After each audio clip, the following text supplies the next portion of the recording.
Yo, what's up, everyone? You're listening to episode 199.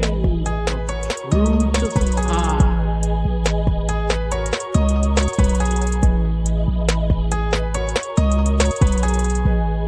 Damn, bro. Holy jumping. You're like, you know when you give like a toddler like something like noisy and they just can't stop playing with it? Yeah. That's like you with that echo button. Like just like,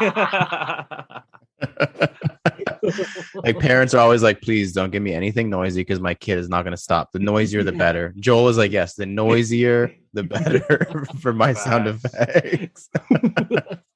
What's going on, everyone, and welcome to True to Size. We are a weekly podcast centered around the wild world of sneakers. I will be your host today. My name is Lawrence Hopkins, and I'm joined by the rest of the quarantine at Canada Got Soul, Mr. Joel Hernandez. Hey, yo! I'm honestly shocked you didn't echo it. Do you want to try again? Okay, let's try again. Okay, go ahead. Mr. Joel Hernandez. Hey, yo! There we go. Yeah. Didn't that just feel more right? This whole episode now, bro. Like, yeah. You sound like you're in a barrel or something. Well. Yeah, no, you're in a well. Yeah. Joel's in a well. Hello. Please send on a road. No, now it sounds like a horror movie. Yeah, no, yeah. Like, he's gonna crawl out with long ass hair covering. Yeah, he sounds like The Ring, like a lot now. Yeah. And Mr. Alvin Martinez. Yo, hello. help. Again, we've said this before. Obviously, we had to take last week off. Man, life has been busy in all of 2022. Really, we've been like scraping by with these episodes. Not scraping by, but like struggling to piece together when we can make this work. Everyone's got a lot of stuff going on right now, so I'm glad that we were able to make it work. But you can tell like when we haven't spoken in a while. Once again, because like this is how episodes sound. So yeah. Like it or not, this is how they sound. Before we even get anything started, I'm gonna go like, this is our podcast. We do whatever we want. Before anything, I saw today or this year, I guess it is the 10-year anniversary of the Nike Roshe. Yes. Ooh. First of all, yes, it's pronounced the Roshe, not Roshe. Yeah. Not Rosh. But I don't know what it is. Roshe Run. It was the Roshe Run. And then when they were like, actually, it's not a running shoe, so we shouldn't call it the Roshe Run because people are going to hurt themselves. They call it the Roshe One. And it might just be might have just turned into the Roshe. I don't know if anyone actually knew that tidbit or not. But yeah, it was originally the Roshe Run. And they're like, wait, don't run in it actually, though. Let's scare people. Yeah. I remember when they first dropped. Yes. You should too. And like, I was like, yo, you're going to run in these?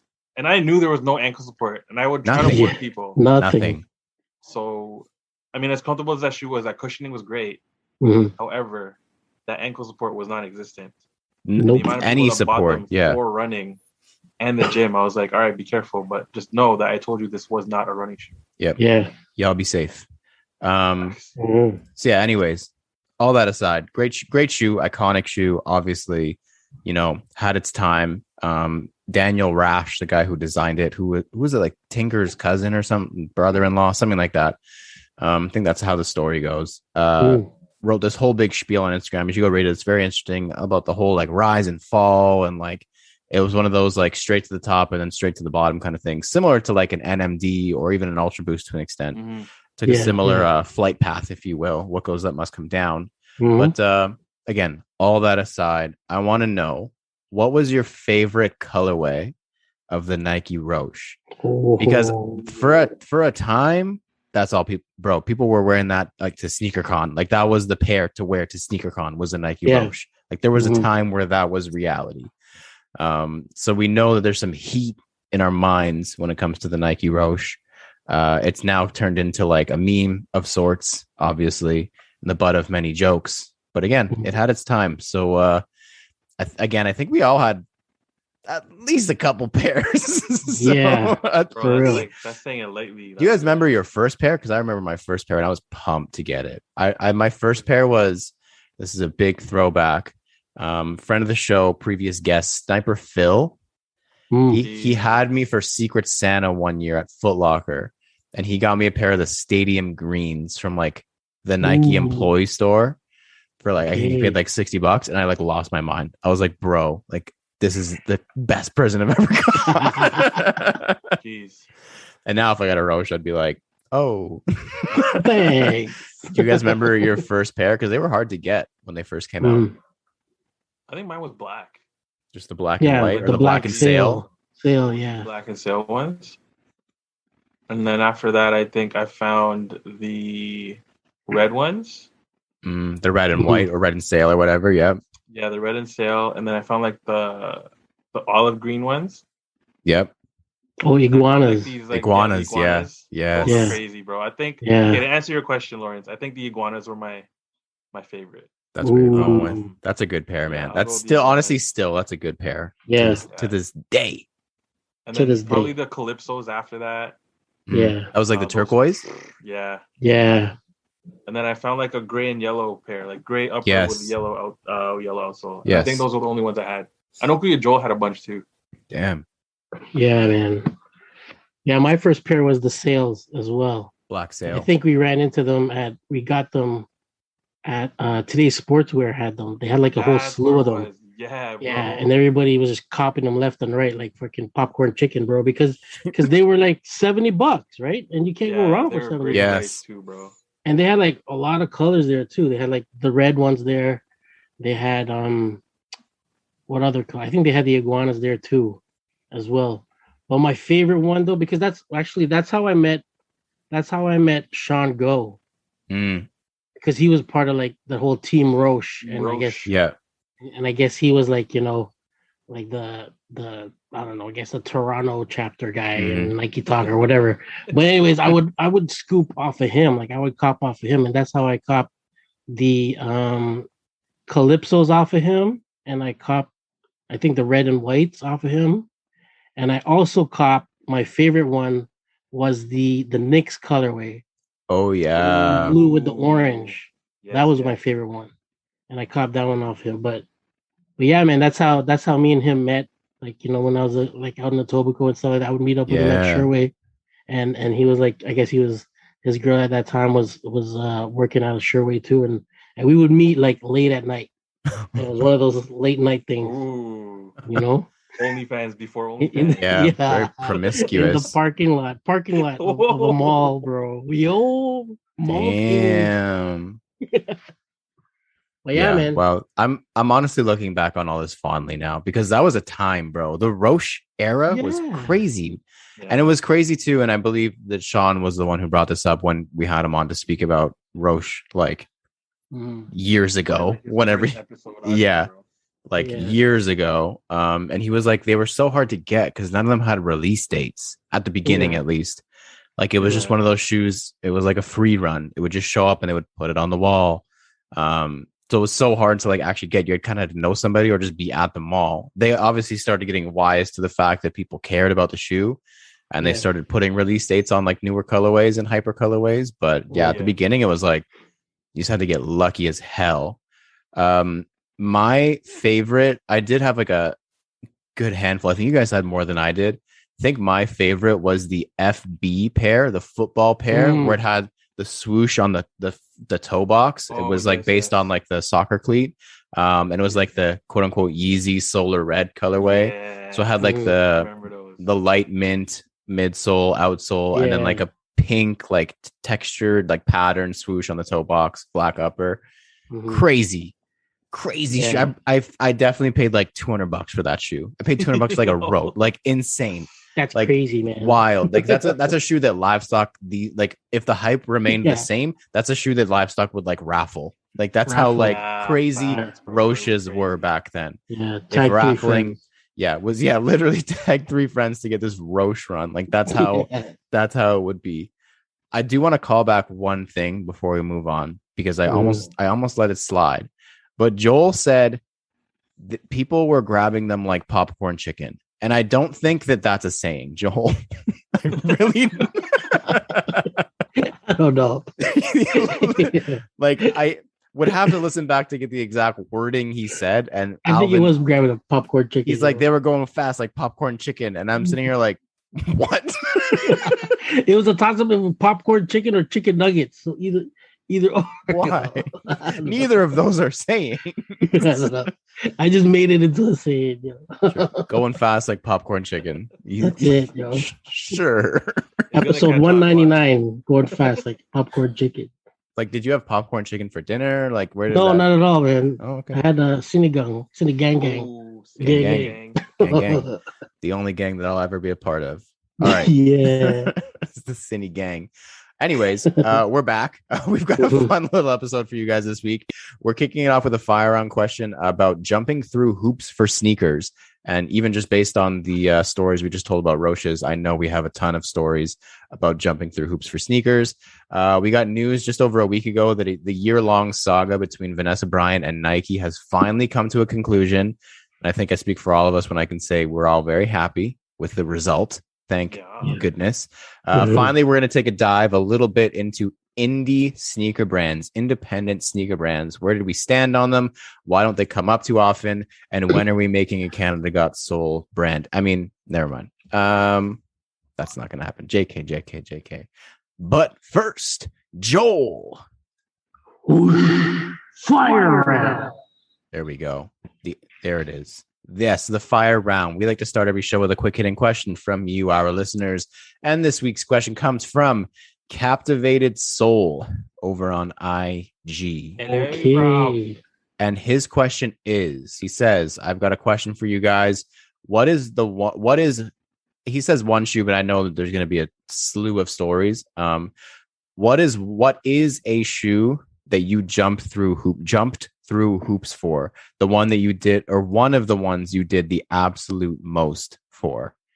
Like, like crazy. I'm assuming we're all stupid, that we've all done crazy things to get sneakers, whether it be lineups, going out of our way to get stuff, long distances to get stuff, whatever it may be. One really good story of you being an absolute dummy and jumping through way too many hoops to get a shoe. I can go first if you guys are thinking, because again, I have many, as I'm sure we all do. And I think I've told this one before, so I'm not going to do that. I'm not going to do the what the dunk one, because I feel like I've told that one many times. One that pops into my head more recently would be last year. Yeah, it would have been 2021. The Supreme Nike Dunk Low SB pack came out. They did like the lime, they did the blue, the bark root, or whatever they called it, brown, and the black and white, like the panda looking one. I really wanted the green, completely missed out. Was like, what am I going to do? I'm going to have to pay resale now. So I tried, like, I had prepared myself. I got rid of a bunch of stuff, like prepared myself to pay resale for it, but couldn't find them anywhere aside from like the typical platforms. And I was like, I just don't want to spend this much on like one of these platforms. I'm going to get screwed with duties. Like, I'm just not in the mood to pay fees on like this expensive shoe kind of thing. So I think it was actually while we were recording, somebody tagged me in a listing in like a Facebook group of somebody selling all four in a size 9. And I was like, if I don't take this now, I don't know the next time I'm going to see them locally. So I was like, I'll take them. I literally just told them I'll take them. Yeah. And then after the fact, I was like, okay, now what do I do? Obviously, I don't need all 4 of these very expensive shoes. Sure? Hit up, not 100% sure, but semi-sure. Hit up NetMag. I was like, yo, do you want these 3 shoes? And he was like, yeah, sure. Like, just tell me what I owe you kind of thing. So went, bought all 4 of these shoes from this guy. Had never even like, I'm not saying never had taken out this much cash from like an ATM or like a bank, but not in recent times. So I literally, like, unbeknownst to me, went to go e-transfer this guy and like obviously exceeded the e-transfer limit. And I was like, oh shit, let me go to the ATM. Exceeded the ATM limit. And I was like, oh shit, we're at Yorkdale. I'm like, and there's no TD Bank in Yorkdale. And I was like, shit, what am I gonna do now? Made this guy like drive with me, and he biked there. He like took his bike down the road, down Dufferin to friggin' a TD Bank. He had like half the money already and the shoes. You could have just dipped. And then I went and got the rest from the teller. They were like, "Sir, you just took out like 2 separate times, like a lot of money." I was like, "Yeah, Sucks, let's bro. go. It's all good. Don't worry." That was pretty insane. That was definitely insanity. But hey, got the shoes obviously later that week. Went and dropped off the other 3 to NetMag, and the rest is history. Wow. So, that's a fun story. That was awful to have to do. Alvin, what's your crazy, stupid jump through hoop story? I thought I had one. I have tons. I couldn't recall a specific one. I think I've told the Air Max 1 Huff story already multiple times. But I mean, I guess I could go with I'll go with the Sean Waterspoon pickup from our good friend Net Magnetism. I've told this story before too. I just don't know if I've told it in depth. But so prior to NetMag like actually having a size 11, which he claimed was used, and as we all know, NetMag's used is not. It's pretty much used. Like tried on maybe. I would always hit him up. Whenever he would post like a Sean Waterspoon on a raffle, I'm like, "Yo, size 11," and it'd always be like, "No, sorry." And so then my hunt for that shoe was just, it was crazy, man. It was crazy. So then when he finally like hit me up, like he's like, "Yo, I actually have a used pair." I'm like, "I don't care, used, I'm down." And I was like, I had to like, I literally went like offered him a plethora of things. Luckily, I think we ended up trading. So like maybe like 3 pairs plus cash on my end. And so I just had to sell some shoes I honestly didn't wear. It was probably like GRs, maybe a pair of Roshes or something. Who knows? Sorry, Roshes. There you go. Who knows? There you go. But and then honestly, it wasn't that bad. Like it wasn't that much of a struggle. But driving to his house, the anticipation and the like anxiousness that I had of like finally getting those shoes was crazy. It's a great feeling, though. Oh, dude! And then like when I send him the text like I'm here, and then his garage door opens, and then it's like how how garage doors open so slowly. Yeah, just him like, standing there with a box. Yeah, it was like a movie, and there was like a light behind him, and it was just like in my head I just heard angels go, and it was, dude, it was. And then he made it so honestly, he just made the transaction so easy. Gave him the shoes, gave him the cash, and then he's like, "Yo, look at them." I'm like, "I know, bro." And it was I was like a kid in a candy store, and honestly, it wasn't as a struggle as Lawrence's, but just being able to attain that shoe in a quote unquote used condition for the trade that I got it for, and for it was well worth it. The struggle to sell the shoes I had to sell was like, it was worth the struggle. So. Definitely easier hoops to jump through. You had bigger hoops to jump through, so they were easier, but hoops nonetheless. Joel, I know you have your fair share of ridiculous pickup stories. What one comes to mind?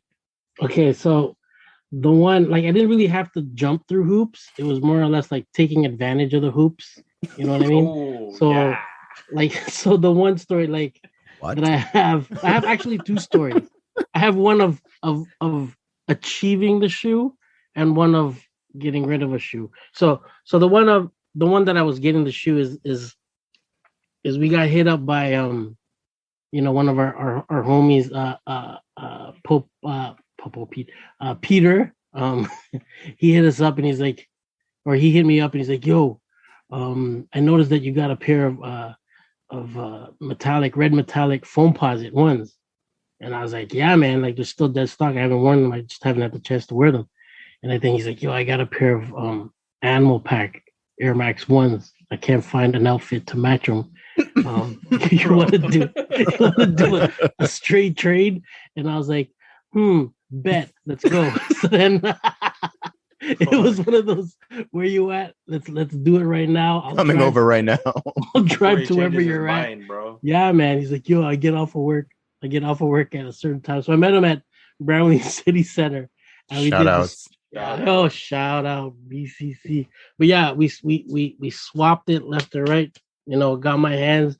I didn't even look at the I just opened it, looked at it. I was like, yo, enjoy the phone project, man. What's your name again? Bye. Yeah, man. I have no time to talk. I'm double parked outside. See you later.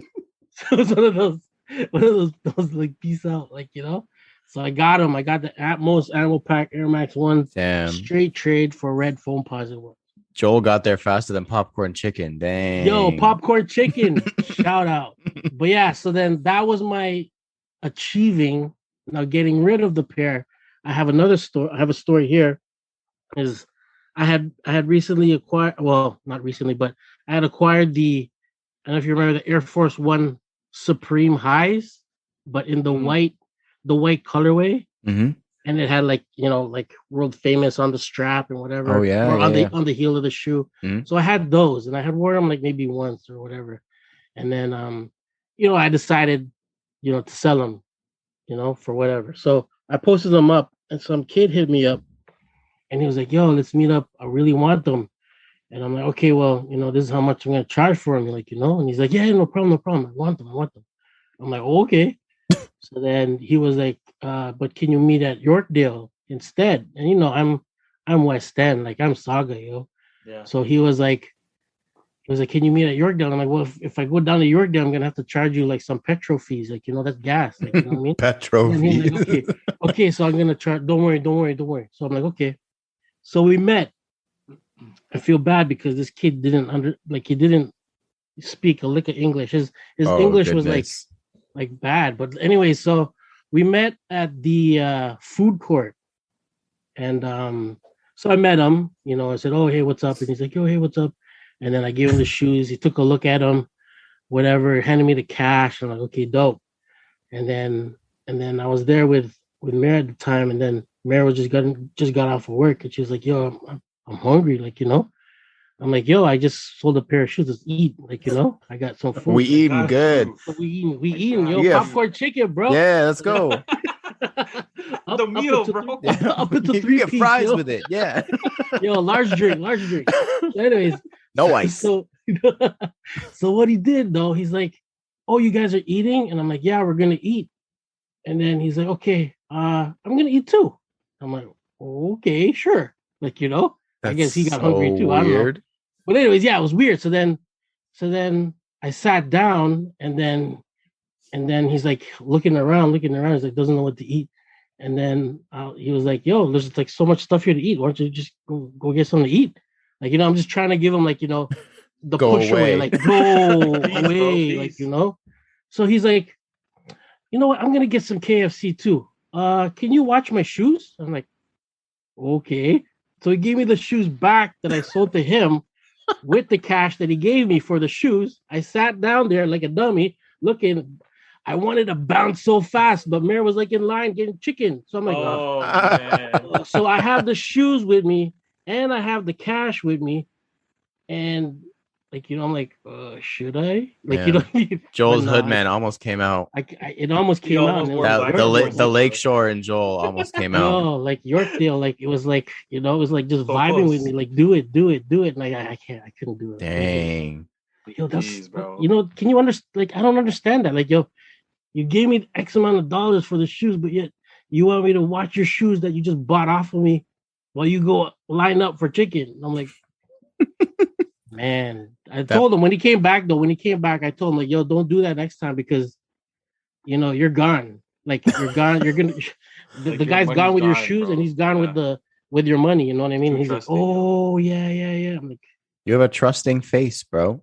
I know, man. You have a very trusting face. Maybe it was the beanie or something. I don't know. Yeah, you got a trusting face. That's all. All right. Well, that was a great fire round. Thank you guys for your stories. If you would like to submit a question for the fire round, have us answer it on the pod, please shoot us a message on Instagram or email us at canadagotsoul@gmail.com.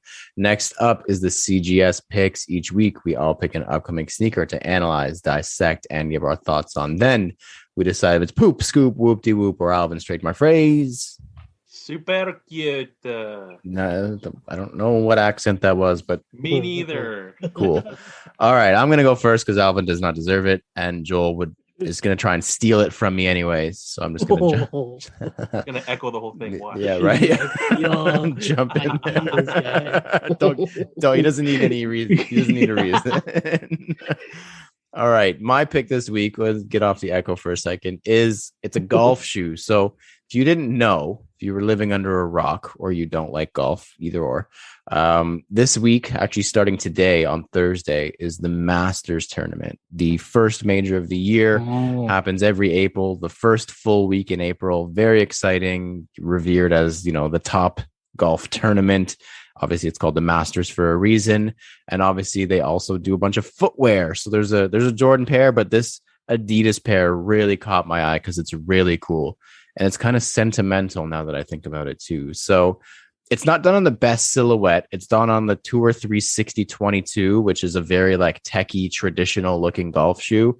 Would have loved this if this was on like their Stan Smith or ZX golf shoe, but that's not rather here nor there. Forum? Or anything else. Yeah, Forum would be cool. Like a lifestyle something or other to go along with it. They usually do that. Like usually they'll do a golf shoe and then like a lifestyle one to go alongside of it. Like a après golf situation. Even slides would have been fire. Whatever.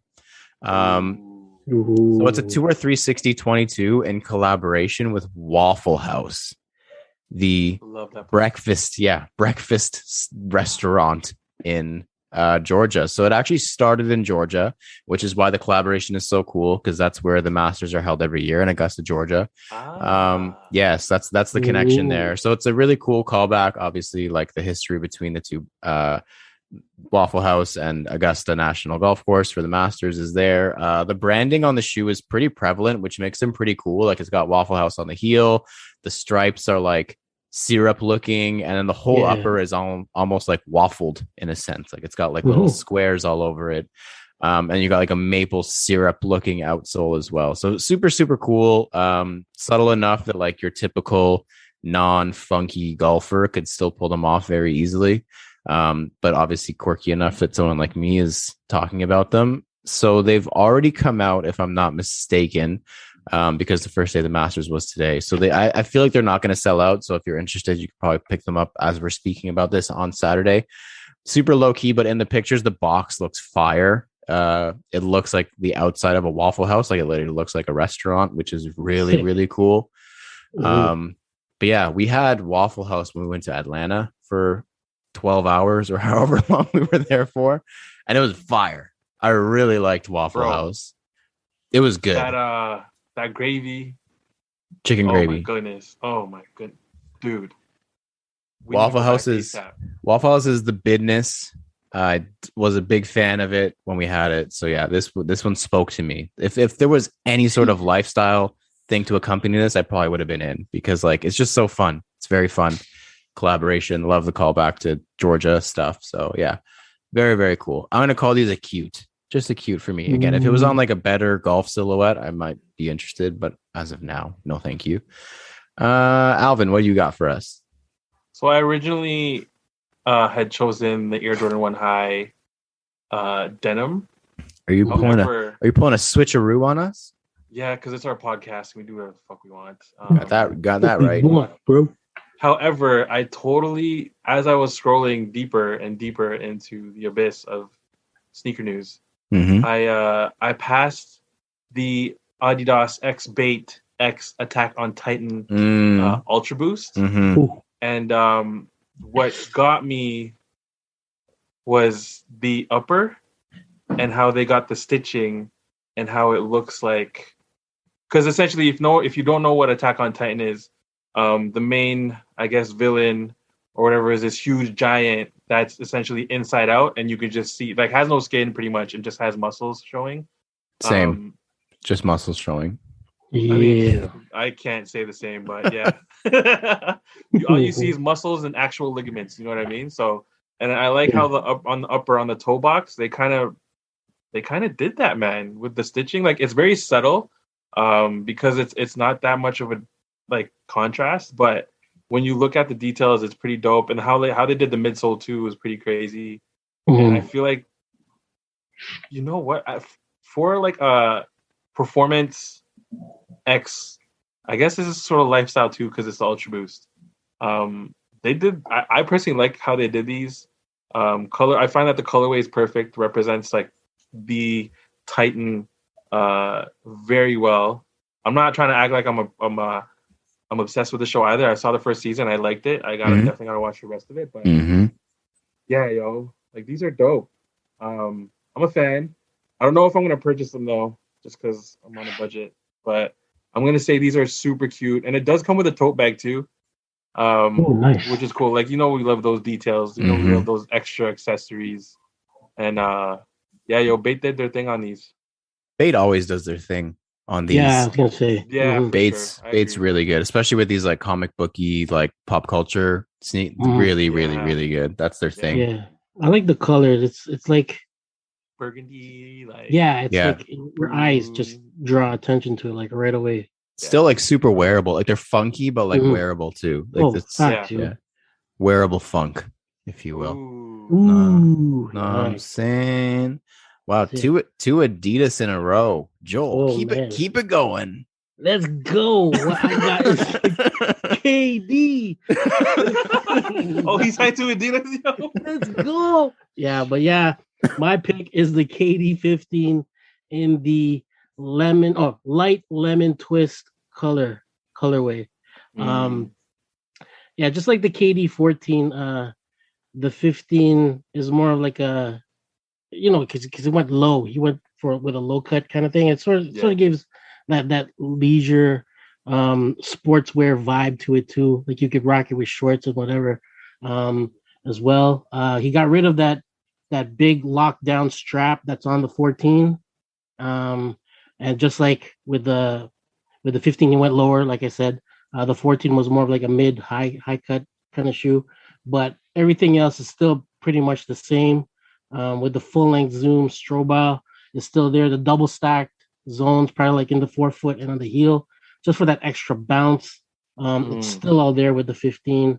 The one thing that I did notice from just pictures is that because Jomar's got the 14s and he just loves the shoe. But what I noticed though is that the sole itself is more different compared to the 14. The 14 is a much grippy kind of shoe, whether it's on like hard court or even like the dusty courts kind of thing. You still got grip there. I'm not too sure. I haven't really read any performance reviews yet on the 15 because they did change up the sole. But yeah, it looks like it's still grip, like the grip is still there, but just the pattern is just switched up. But yeah, with this colorway though, it's like that near fluorescent neon, Pugs like this color too, man. Right up my alley. We all like this too. It's that lemon neon color, and it just catches your eye, just like anything. You wear it to ball, you're like everybody's looking at you, whatever. It's got hits of fuchsia, purple, blue, and red, like all on the midsole. The swoosh is like in a black sort of like red outline kind of swoosh. But yeah, a lot of detail with the shoe. It's got easy on the heel tab, the pull tab at the back, just for like his Instagram handle, the Easy Money Sniper. But yeah, from what I've read, it's slated to drop April 30th, which is probably like the whole play-in vibe with the NBA, the play-in tournament. So keep an eye out for that. But these are super cute. Like I wouldn't mind copying these for myself, but I'm definitely going to be looking out for them for Jomar. Joel's about to start hooping. Let's go. His provincials. Yeah, man. I'm down, man. I'm down. Let's get it. The outsole kind of reminds me of the Weatherman KD4s, like that patterning. That's true. Yeah. Which is dope. So maybe it's like a precursor to like, we're gonna release some OG, not OG, but like collabo. Maybe there's gonna be a Nerf colorway. coming up, and then maybe a Weatherman colorway as well, which would be dope. That'd be Those sick, colorways Yes, please. are legendary. Yeah. Call them back. Yes. That Nerf, oh man, if you do that Nerf again, bro, that Nerf one, dude. Jeez. The prices for those both, like when they were crazy hyped, was like bananas. Yeah, man, they're still insane. I actually checked semi recently because I think I saw. It was probably like PJ Tucker or something. Like somebody was like hooping in them. And I was like, yo, like, I still really want a pair of Nerfs, like, just to have. And I was like, they can't be that expensive anymore. It's been like 10 years. No one actually wears KD4s anymore. Like, let me check. $2,000. Like, still, like, insane. Like, just crazy. Absolutely nuts. Like, what a shoot. Like, those, again, that's like Nike basketball's heyday. So that's like the same time as like Big Bangs coming out. Like, like at the time, KD4 was like the shit. And the retail was like $90. Yeah, crazy, like, right? man, you know, $90 for a performance basketball shoe. Fuck. Like, that just doesn't even make sense. $90. Remember when we were working? I think we were going to pick up, like, was it the Easters or was it like the? No, I think it was All Star, the Galaxies, maybe. I remember we were both working at Bramley, and then we're like, bro, are we gonna make it? Because they dropped that day. And we had to go to Champs because I believe Champs at Square One was the only store. Year of the Dragon. That got them.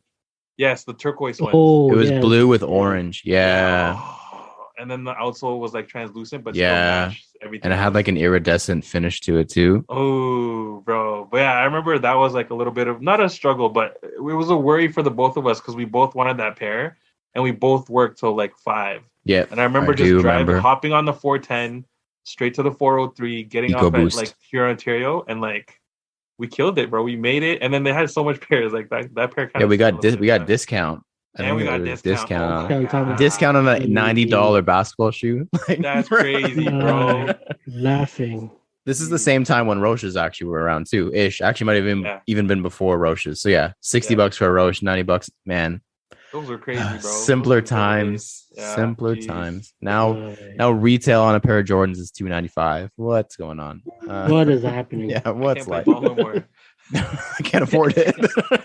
Yeah, for real. Good thing we got all these shoes still stocked up.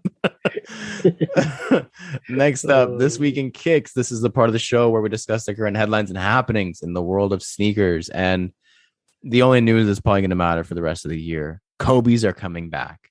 Hallelujah. Okay. So last year, obviously, we saw a very, very, very public fallout between Nike and Vanessa Bryant. The widow of the great Kobe Bryant, if you're not familiar, which I hope you are. It seemed to be that this fallout was based on two things. It was the inaccessibility of the Kobe line to Kobe's fans, because as we know, it was impossible. I think it all stemmed from the Grinch release in 2019 or whatever it would have been. Impossible to get. And then also Nike seemed to be like going ahead with projects without Vanessa's sign off. Most notably the Mambasita Kobe 6, which we spoke at length about, people getting them early, that shop in London, releasing them. And Vanessa's like, I never even seen these in person yet. I designed them for my daughter who passed away, and I haven't even seen it in person yet. And this store has already sold them to people and shipped them out to people. And like Chris Middleton is hooping in them. Like, it just makes no sense. I remember it all very vividly. We talked about it a lot. So she was very vocal in her wishes that she wanted to see from the Kobe and Nike partnership. And there was also speculation, I think it was like last year, that she would just completely start her own independent shoe line, which is obviously related to what we're going to talk about later. But it looks like obviously her and Nike were able to figure it out and come to an agreement, because last week they both announced that the continuation of the partnership between Nike and Kobe would continue. Thank goodness. It's been 1.5 years, and happy to have them back. They said that they aim to inspire a new generation of athletes and encourage youth participation in sport, which is very nice. The new partnership will begin with the Mambasita Sweet 16 Kobe 6 Pro, as it's being called. What a great way to kick it back off, which honors Kobe's daughter, Gigi, and Kobe himself, obviously. All proceeds from the shoe will benefit the Mamba and Mambasita Sports Foundation, which is huge. Yeah. That's really big. Like, Nike doesn't do that. So that's like even like the Dornbacher stuff. I'm pretty sure it's like a portion of the proceeds. Like this is like really, really big. So obviously I want to hear you guys' thoughts on this. I think it's awesome. I'm looking forward to see what happens with it. I really hope that accessibility is a big focus, whether it be with like the knockdown stuff that they used to do. Like they would do like the Kobe line and they would do like the phenomenon and stuff, which was like a step down, which was like super readily available until Kobe passed. And then it was only like Pro, and no one could buy any Kobe. Like t-shirts were selling out and being resold. So really hope that accessibility is a focus, and it would be great if there was a charity kickback with all of this stuff. Like that would just be incredible if Vanessa was able to facilitate that. That would be really cool. But yeah, definitely interested to hear you guys' thoughts. I know there was a lot of different like back and forth last year. Not between us. I think we were pretty much aligned on it, but there was a lot of I was gonna say. Not between us. Like just in the world, I was seeing a lot of different, back and forth of people like, blaming Vanessa, saying this, saying that. There's obviously two sides to every coin. I think that again, we were all very much on Vanessa's side with this whole thing. So glad to see it come out, but interested to hear your thoughts. I'm sure Alvin has something to say, so I'll start with you. No, I'm straight. I'm honestly happy, man. Like this is honestly what should have just happened to begin with.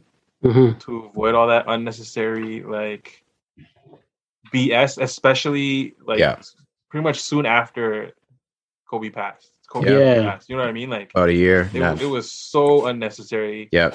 And like, I mean, I guess this is a way of Nike, trying to not necessarily apologize, but make up for whatever that was. The unnecessariness. We'll call it an entanglement. But yeah, no, honestly, there's nothing bad I can say. Like, again, I just hope that, like you said, accessibility is definitely a thing, especially with this one that they're releasing, the Sweet 16s. I hope that this is more of a pre-order that shit release. Yeah, honestly, even if it's a pre-order, even better. You know what I mean? Like, they're gonna make their money back. They're just not gonna profit, right? So it's like, you're not really losing anything. So I mean, if they could do that, whatever, even if it's not a pre-order thing, just have blow it up. Accessibility, man. Yeah, man. And then after that, who knows what'll happen. But yeah, I'm super happy, man. I'm super excited. I'm pumped. Can't wait to buy myself a pair of Kobe's to ball in again. Facts, bro. Yeah, man. For $90. Yeah. Plus discount. Plus discount. Let's go. Joel, what are your thoughts on this whole thing? Yeah, just to reiterate what you guys are saying, just the same thing, man. I hope it, the kickback comes back to like the whole Mambasita Foundation, and they get some, or at least maybe most of the chunk of whatever, and just blow it up, man, because everybody's eager to get their hands on a pair of Kobe's. Like, facts. You know what I mean? It doesn't matter which silhouette, whatever it is, just to like, show some support and whatnot. And I can't wait, man. I can't wait. It's something that they did right. And I guess because they also see that the NBA players are wearing a lot of Kobe's, still wearing them, and I guess the demand is there too because everybody wants to be like that NBA player. So come on, man, just do it, and quote unquote, just do it. But yeah, I'm excited. I'm stoked. Yeah, I'm surprised it took this long, to be honest. I bet you that Vanessa was playing hardball as she should, because she got exactly what she wanted and what she deserved. But yeah, I bet you she was playing hardball. I bet you she literally just completely walked away from the table and made Nike make the move, which is like huge. Yeah, I'm excited, man. And I think to cap off this whole segment, we can all give a collective, massive, huge, wholesome hatred, fuck you to everybody who resold Kobe's and was hoarding them, because now they're coming back and nature will be fixed, and you guys can fuck off. Next up, previously in Kicks. This is the part of the show where we review our latest pickups and recap the latest happenings in our sneaker lives. 2 weeks off, well, a week off again, so 2 weeks since our last one. Joel, anything to report for you? I finally got the Wave Runner. Wave Runner. Woo!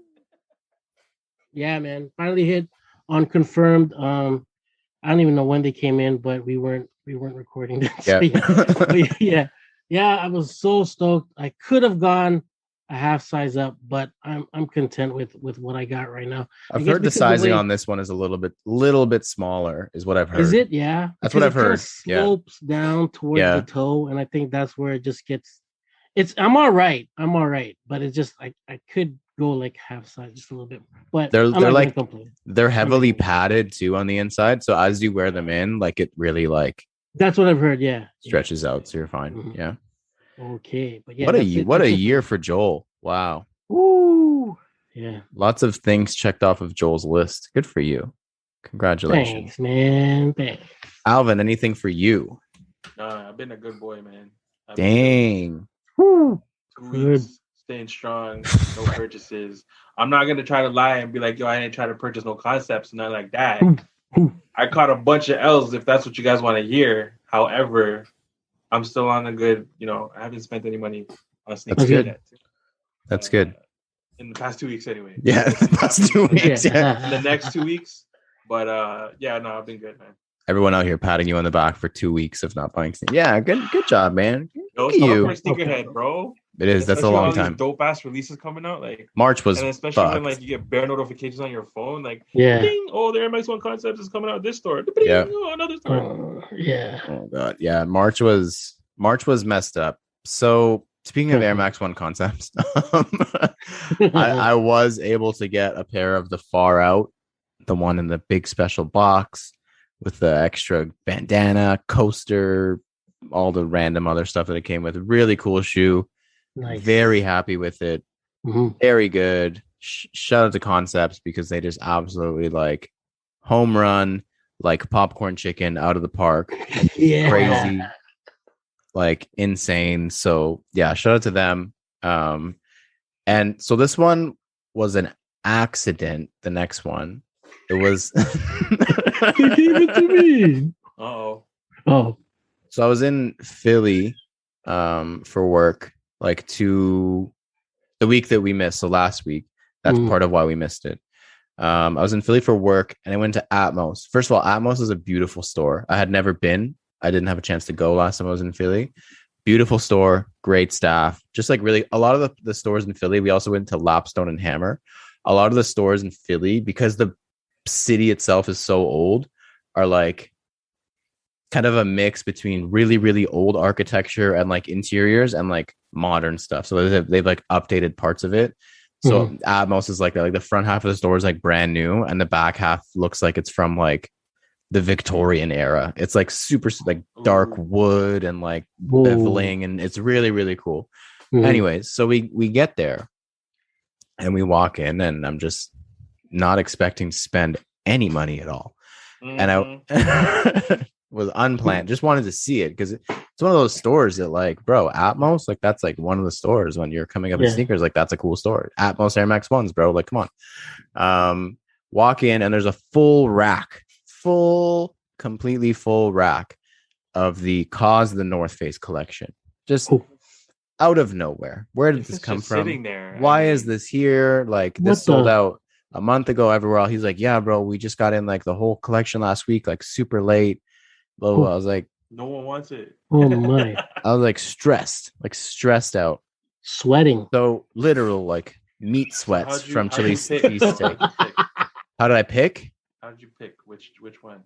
So here's the story, because I'm glad you asked, because it was a hard decision, and part of the reason why I hadn't pulled the trigger yet was one, I wanted to try it on because I don't own any North Face product, which I'm glad I was able to try it on. Two, I liked all three colors of the mountain jacket so much that I didn't know which to choose. So got there, and I really wanted the black free ride jacket. They didn't have that one. That's $200 more expensive and like the more hype one, so it was gone, which is fine. Thank God. So I get there and I look at all three, and I'm like, there's the olive, there's the purple, and there's like it's like a light blue, but it's almost white. Yeah. That one I kind of ruled out right away. I was like, I kind of want to wear this pretty often. Dirty. It's fire, but it's gonna get dirty. Like I want to make this pretty close to an everyday wear if I'm gonna spend this kind of money.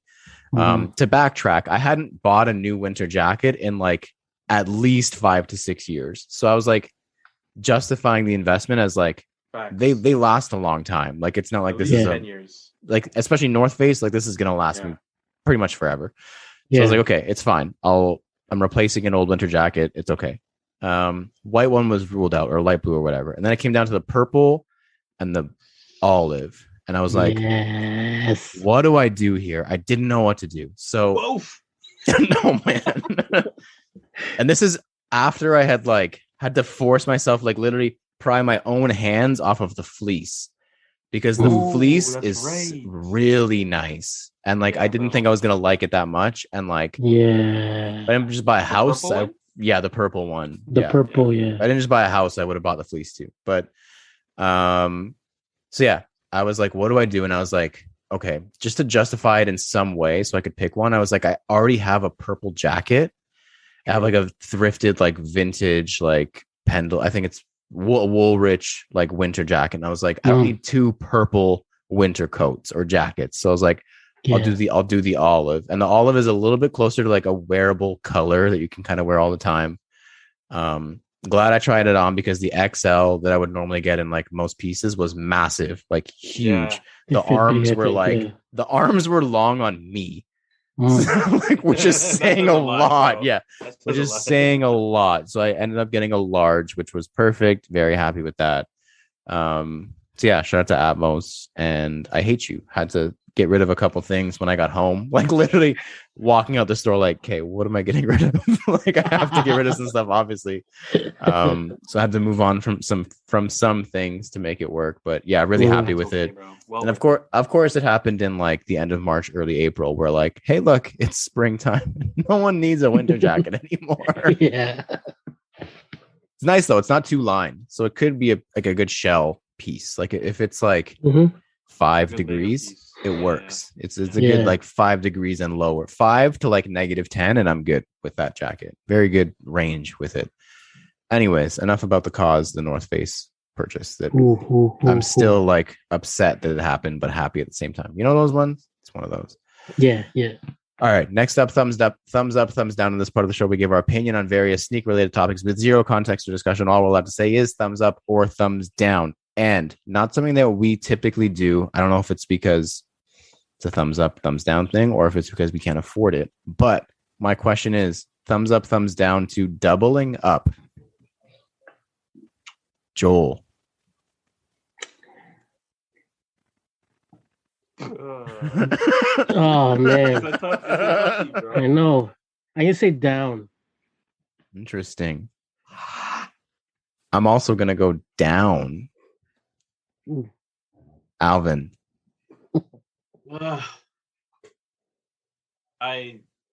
Down. Damn. Yeah. Dang. Oh my god. I wasn't expecting unanimous. I was expecting it to be tough, but I wasn't expecting unanimous. That was tough, though. Ask me 10 years ago and we'll see. Yeah, facts. Big facts. Yep. Next up, NSR. We talk about sneakers a lot. So in this weekly segment, we're going to take 30 seconds out of the show to discuss something completely irrelevant from the world of sneakers. And this one is also inspired by the Masters, but not in a way that you would think. So I love golf. Golf is great. I think a lot of people I know really like golf, but it's really hard. And I'm not good at it. And I do wish I was good at it. So my question is, that's not going to be my answer. What is something that you suck at that you wish you were better at? I'll let you guys think, because I did think about this and I do have an answer. Mine is going to be drawing or like art. Ooh. I am so pathetically awful at drawing that even if I was like mediocre, I would be happy. Like if I was a mediocre drawer, I'd be content. For some reason, I feel like I'm a pretty like coordinated person overall. When it comes to put a pencil or a pen or colored pencil or whatever people use to draw, useless. Absolutely useless. Like so bad. Like you guys are good at like your graffiti writing, and Alvin, and you guys are good at drawing too, actually, now that I think about it. I'm so bad. So unbelievable. I can't even draw a good stick person. I didn't know there was such thing as a good stick person until I drew a bad stick person. So mine is going to be drawing or art in general. Really not good at art. Alvin, I know you guys are great at everything, and this is so hard for you guys to think. But what's something that you're not good at that you wish you were good at or better at least? I wish I was Do you a wish better you were a little bit taller? I wish I was a baller. Wish you had honestly, a girl? I wish Could call her. I play like an instrument. Oh, that's a good one. I've always wanted to. And now I know people are like, oh, it's like, you're never too old to learn something new. I know, but it's like now I'm busy as fuck. Yeah. Like, and it's not cheap. Oh, dude, I know. Because like one instrument I definitely wanted to play from back in the day was like I wanted to learn how to play the guitar. Yeah. Just because like, it's classic. Like when you listen to like an acoustic song or like when you listen to a remix of a song that's acoustic, for some reason it just sounds better than the original. You just want to pull up. You just want to pull up to the campfires and be that guy. Pulls up with the guitar, and you're like, oh, and then it's like, this old thing. Campfire karaoke time. What do you want to hear? And taking requests and stuff. Yeah. So that's definitely like badass. Something I wish I got to learn, or something I wish I was good at. But now it's just maybe one day when I retire and I maybe have time, but. I don't know, man. But yeah, that's a good time, bro. When we all retire, that's when we'll do it. We'll start a band. The lottery. Start a band, and it'll be Canada Got Soul for real. SOUL. Yeah. Shout out to Alicia Keys. I gotta rip that audio. Actually, thanks for reminding me. I'm gonna. Yeah. I gotta rip that audio. Yay! That was so random. That's so random. Like, whoa! Shout out to the homie Brian, aka Matt Hatter, who sent that out. Because that made my day when he sent that to me, bro. I was like, "Yo, this is crazy." Bro. That was like so. I was like shook. I was like, "Why'd she do that?" Like I didn't get it. I was like, didn't get it. Like, who's she following? Lawrence, yeah, some money, bro. Like, what on? I was like, is this one of those like cameo things where someone pays for? I know, like, pays for a shout out. I had to hold the phone up to my ear. What did she say? Did she say? She did say it. She put so much attitude in. I'm like, oh man. Yeah, she did like the neck thing. Yeah, the neck thing and everything. Yo. Yeah, shout out to Alicia Keys though. Yeah, that's our homie, big homie. Yeah. Again, that was like I'm still. That's so like weird. 2 weeks ago, bro. This is so long ago, and like. I think of that like story reshare because I reshared it too. I don't know if I've ever gotten so many replies to a story as I did for that because everyone was literally like, "What the fuck?" I got some like how literally like, what? You know how like we friend of the on show Canada Got Soul like guess the secret's out. People were like, "How? Are you serious?" I'm like, April Fools, like right? Yeah. March 29th. Yeah. April Fools. Yeah, bucket list top 10 moment of my life, and it was accidental. All right, Joel, what is something that you are not good at that you wish you were better at? I'd probably say singing. I wish I was good, like I was a good singer. A good singer. So then we can do that whole band thing, right? Yeah, so, Joel wants to be the singer in the band. Yeah. So then, Lawrence would draw. Right? Draw in the corner. Cover. Then Alvin would be like playing the guitar. Say guitarra. And then I would like be singing and shit. God. Damn. I'm down. Like popcorn chicken. Dang. Like popcorn chicken. People will grab that album like popcorn chicken. There you go. Yeah. Off the shelves like popcorn chicken. Off the shelves. You know why? Our first album will be called Popcorn Chicken. Popcorn chicken. It's crispy like popcorn chicken. That'd be fun. I actually played an instrument in middle school. I played trumpet in middle school. Oh yeah? Bomb, bro. Yeah, I played the trumpet. I do wish I continued playing the trumpet because it was fun. But like, where do you play a trumpet? That's the problem. Birthday parties. No, but like aside from like that, like a circus, aside from being like a circus clown, I mean, like, where do you practice a trumpet? Like, you know what I mean? It's so loud. No, that's like a movie thing where like you hop on your balcony and it's just like everyone's having a bad day, and they hear the guy with the trumpet on the balcony playing some smooth jazz in the summer night. And another guy down the street starts playing his saxophone. Yeah. And another guy starts playing his cello. Like, and we have jam sesh. Yeah. Yeah, that'd be sick. I'd have my guitar or my ukulele. And Joel shows up and just like belts out some soul. Yeah, I'll be singing like some opera. Yeah.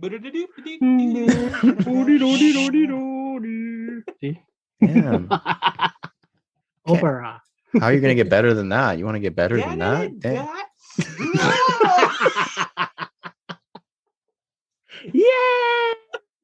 Yeah, everybody cheering. With the actual soundbite. Yeah. Yeah.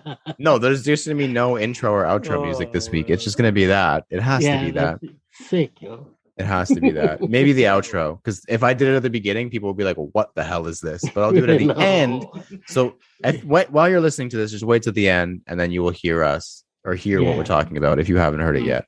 I'll make sure to put it super loud for you. All right. Let's get on to the final topic here that I want to talk about. And it's kind of just like indie shoe brands and like new shoe models in general. Because like, I feel like we're so trained now to like a certain thing. And when it doesn't look, or when it's not the certain thing, even if it kind of looks like the certain thing, we're kind of just like, nope, automatic nope.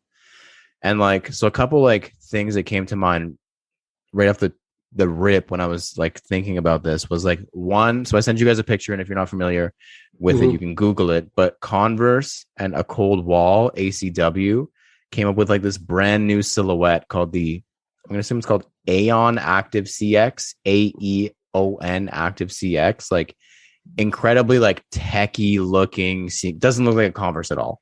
Obviously, completely random. Looks like they said A Cold Wall, design what you want, and we're going to put a Converse logo on it.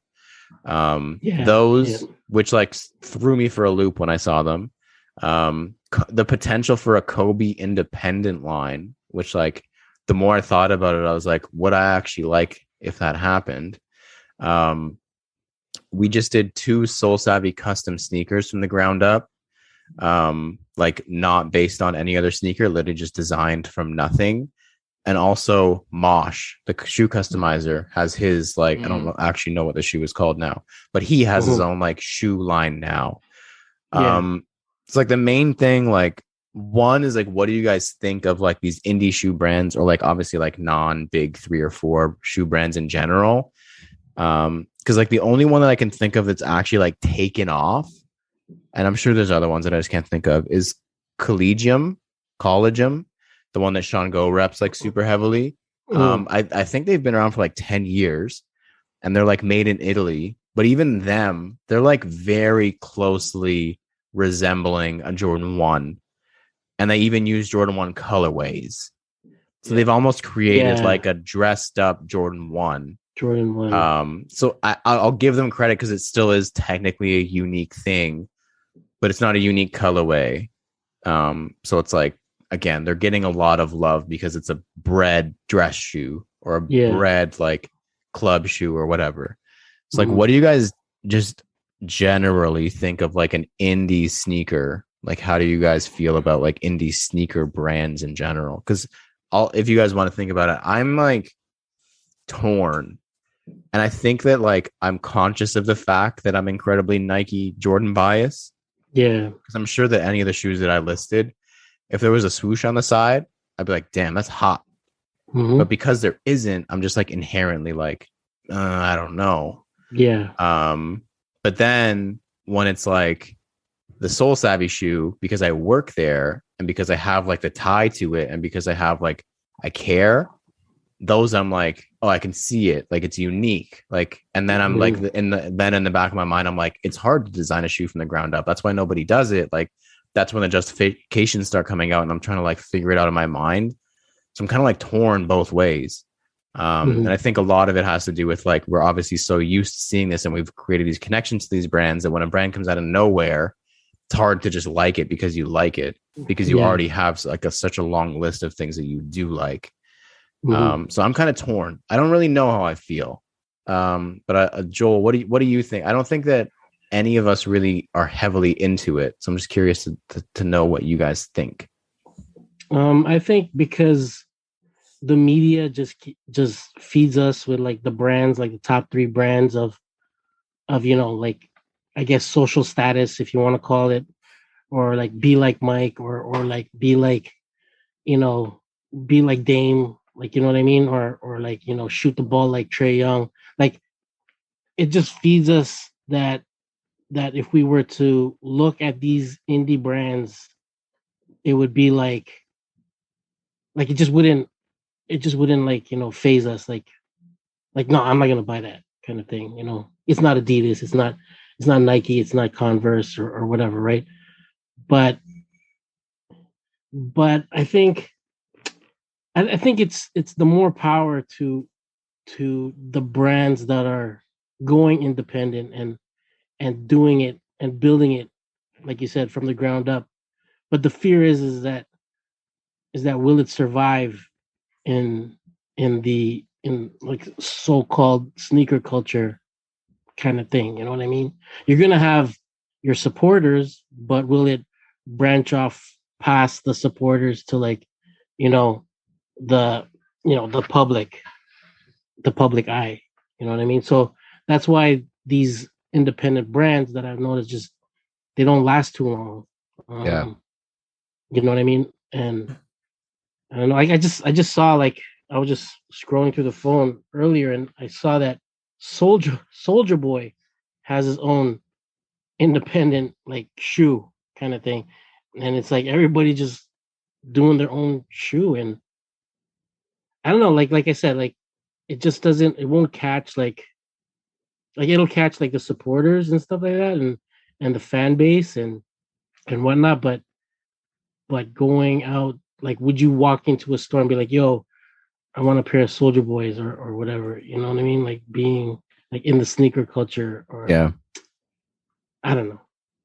There's like, it's one of those industries where it's like, you don't realize how much of a monopoly there is Yeah. until you actually start to think about, like, there's literally like, at least within our space, like two brands realistically. There's, and Yeah. like, again, our space being like North American, like, again, New Balance is like coming in a little bit stronger, but like, even if you include New Balance, Saucony, like even if you include the non-massive Yeah. brands like Nike, Adidas, there's not that many compared to like clothing brands or like any Yeah. other like this sort of like realm brands. Like there's not a lot.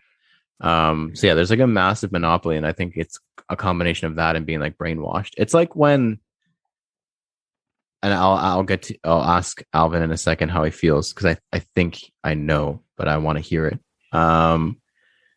It's like when a new phone company comes out, like a mobile carrier, because in Canada we realistically have two or three, I guess.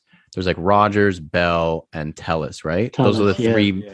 And like they all own like three other ones who are basically just them in a different form.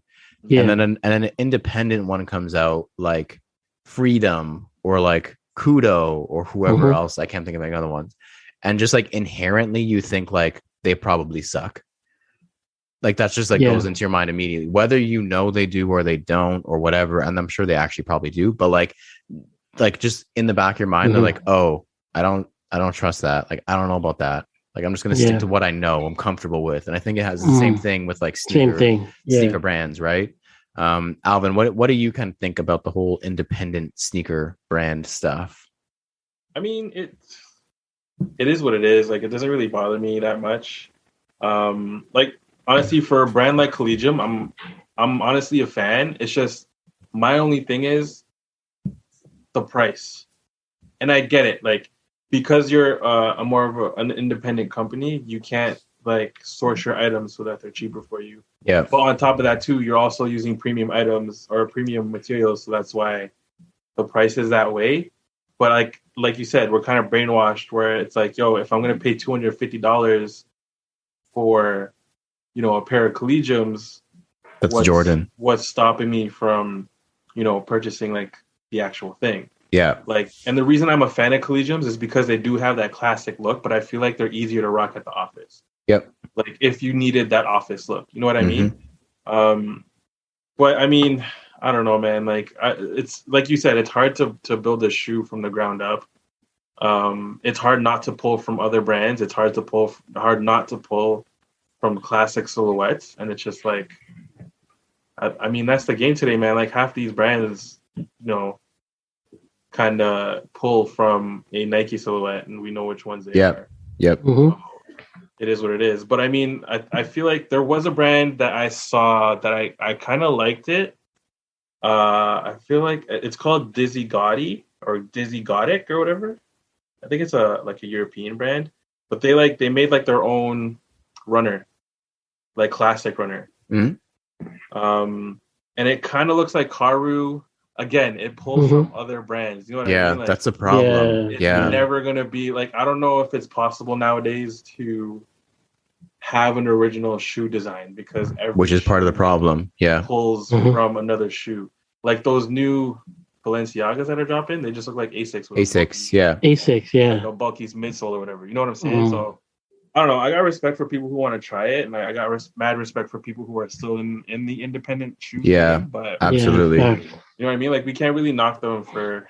I mean, we can knock them because some of us are purists or whatever. Yeah. But I'm not mad at it. Like, do what you got to do. Like, obviously, you're trying to appeal to possibly the upper echelon of society that don't really fuck with sneakers but want to have that look or whatever. So I don't know, man. It's like I don't know. I could be like happy about it one day and then hate it another day. And today I'm just neutral. So it's definitely like a double-edged sword because, like you said, like the ones that get the most attention will bring up Warren Lotus, for example. Obviously, a terrible example, but like it's relevant.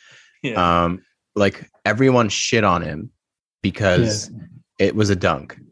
Like he said, "This is my shoe," and it was a dunk. And that's obviously the most extreme. Collegium would be more so like a middle ground of like unique and borrowed ideas.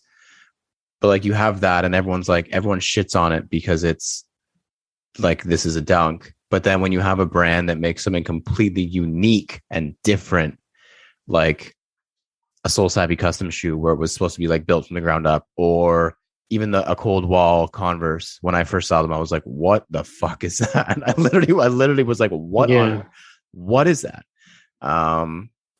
Then you're like, "Oh, I don't like that," because it's not what you're used to. So it's like, okay, you want something that you're used to, but you don't want it to be what Nike and Adidas have already done. Where's the line, right?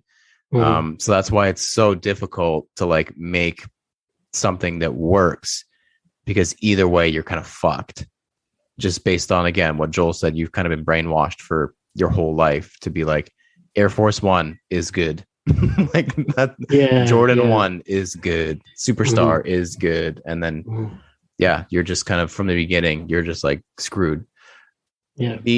The idea of, we brought it up earlier, the idea of a Kobe independent line. So obviously, Kobe's sneakers have, for the most part, been Nike. They were Adidas for a little while. What did you guys think of the idea of a Kobe independent sneaker line? Do you think that, obviously it's not happening because Kobe and Nike figured it out. What did you think of the idea? Would it have worked, just generally speaking? In my mind, it's not the same. It would have been nice. They, like Alvin was saying, they don't have the same resources that a big brand would have to make the tech proper and the price point proper. So you would have ended up with a big baller brand situation where it's a $500 sneaker and it's still not accessible because that's just the cost to manufacture stuff like that when you're not doing it on a millionth scale. And it's just not the same, because I think that the Nike and Kobe lineages are so tightly intertwined that it's like the Kobe sneaker is Nike and Nike's basketball is Kobe. Like they're just like intertwined. That like if you make it like, no, this is Kobe's now, it's like, is it really? Like it would just be something completely different to me, and it would like not hit the same, in my opinion. But interested to hear what you guys think. Joel, you can go ahead and give your 2 cents. Like, do you think it would have hit the same? Would Joe Mar have cared? Like all these kind of things. Like, would it have been the same? Would it have made sense for the brands? Okay. When we were talking about it just now, Shaq came to mind when he branched off from Reebok and became Shaq. and he started selling out, like literally selling out of shoes at like Walmart for like $15 a pop or whatever. Like his shoes, like literally like sold out. Like, you know what I mean? And people were buying them because they were Shaq and whatnot. And if Kobe were to do that independent kind of thing, I just don't know if he were to do the same price point as like a Shaq, and you would find it at, what's that BOGO store, that Payless. Payless, yeah. You would find it at a Payless or whatever. Yeah. I'm pretty sure it'll sell out, but anything at $15 sells out. Yeah, it'll sell, and you slap Kobe's name on it, it'll sell out like crazy. Yeah. But would it be a performance shoe? Do you know what I mean? Like these kids that'll buy the Shaq shoes, they're just kicking rocks at the playground and whatnot, and it's more for like the little kids, that are like in school and stuff like that. So these are shoes that they can mash up because they're $15 a pop. But I'm like, you know what I mean? Will it be like if Kobe were to do the old independent thing, if that whole thing didn't happen with Nike, would it be like, you know what I mean? Like a performance kind of shoe that you would actually ball in like a city league or whatever. Do you know what I mean? So I guess it's a good thing that they did hash things out because that would really suck. You would find like, well, it wouldn't suck, but like, I mean, just to think of it like as a Kobe, like when I think of a Kobe shoe, it's like performance basketball. And it has a swoosh on it. Exactly. Yep. So then if they were going to independent, like it would just been like the whole world would be like flipped upside down kind of thing. So. Don't think I could have mentally dealt with that. Alvin, your thoughts on it too? I know, again, you were super excited that Kobe and Nike hashed things out. What are your thoughts on if they went independent with it and Kobe's was a completely separate thing? I think it would have been hard for them to reintroduce a performance basketball shoe when the player that, you know what I'm saying, is supposed to be like, it's supposed to be made for, like, isn't around to play in them and like to show why. You know what I mean? Like, because Kobe had that lineage with Nike, it'd be hard for them to make a Kobe brand. Even though I feel like the hardcore Kobe fans would still support and purchase just absolutely because of the love from Kobe. 1,000,000%. I feel like you wouldn't be able to capture anyone new, if that makes sense. Like for the brand. Yep. Yep. Just because like you I mean, obviously you have the name, but you don't have the resources or like the tech to be able to kind of replicate what's already been like put out there in the world. Yeah, like would Joe Mars' generation care, basically? Because like they never really saw Kobe play, right? Like, And a big thing nowadays is influence, right? So it's like, if you can't necessarily see that individual play in those specific sneakers, is anyone gonna want them, right? So it's like, that's what it is. That's a great point. It would have been so hard, man. Like, if this Nike thing didn't happen, if they pursued a Kobe brand outside of Nike, I don't know if it would have been as successful as everyone would have wanted it to be. That's a really, really good point, because like, again, the next generation is not going to care if they never saw him play. Yeah. And they're going to care because they're watching Devin Booker play in them. And like, you know, like Anthony Davis play in them, and everybody, DeMar, everyone plays in them, right? Like, and it was interesting that part of their language, and if I can go back and call it back, it was inspire a new generation of athletes and encourage youth participation in sport. Yeah. That's a really good point that you're making, because I don't think that they could have done the same or had the same impact or effect if it was just Kobe's brand by itself. And maybe Vanessa kind of knew that in the back of her mind a little bit. I'm sure they would have done an incredible job. Don't get me wrong, but Nike's reach is just infinite. So it's a little bit different, obviously, when you have Nike's name attached to it. Yeah. And I think it'd be different. Like if Kobe were alive. Oh yeah, way different. Like, you know what I'm saying? Like, even if he was just coaching. Yep. Yeah. You know what I mean? Like, just to see him in a pair of his own branded shoes would be totally different. And then you could still have that influence, but because we don't have that, you know, chance to see him in them, it's tough, man. Like, Yeah. it sucks, like fucking sucks. But I mean, obviously now we know that everything's worked out for the better, right? Yes, So I agree. I think this is the best case scenario in my opinion. This is the best case scenario. Yeah. So I'm glad to see it come to a head. Yeah, that's all I had about independent shoe brands. Support your independent shoe retailer if you're into that. There's lots of cool ones that support us. So definitely take a look around. Don't be afraid to venture outside of the box. Don't be brainwashed by the swoosh and the stripes like we are. and the N on the side of the shoe. But yeah, that's all we got for this week. Wherever you guys are taking in this episode, please leave a comment, review, follow, and or subscribe. Make sure to check out CanadaGotSold.ca to shop the latest CGS merch, peep the YouTube for our latest videos, and check out CGS Talk on Facebook to chop it up with us. Of course, do not forget to use hashtag CanadaGotSold on Instagram for a feature. I've been Lawrence Hopkins, and you can find me at LDoggyStyles on Instagram. Woof. I'm Joel Hernandez. You can find me at Joe Dooney, JO_D3OsNEY. My name is Alvin Quincy, and you can find me at MisterQ and then Mart. Thank you for listening to us talk about sneakers for 199 episodes. And please remember to rock your kicks. This has been True to Size. We have been CGS, and we are out. Peace. Popcorn chicken. Oh, goodness. 200 next week. 200. We got to do something next week. Epic, bro. We got to do something. Scheme it up, yo. 200. Yeah, we'll figure something out. Just the three of us talking shit again. Sounds good. Probably.